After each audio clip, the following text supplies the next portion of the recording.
So there'll be a risk matrix. This is simply various ways that we describe risk.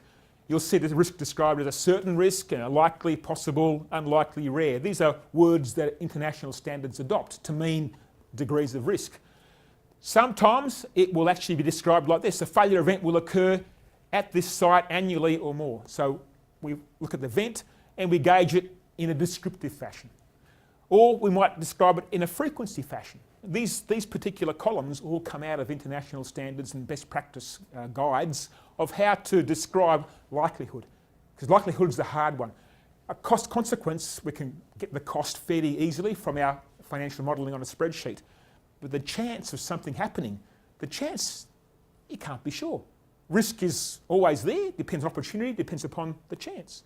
So we can never get a sure, firm number of definitely going to happen every time, every once in 100 times, at time 55, happen at time 55 every single time.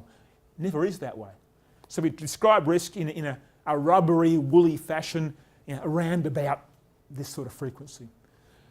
Very hard to get exact numbers with risk because it depends on certain assumptions happening, and if they don't happen, that risk assumption, that number means nothing. And so we're going to live with what the standards recommend. We're going to use fairly simple raw words that give you an envelope on the risk matrix.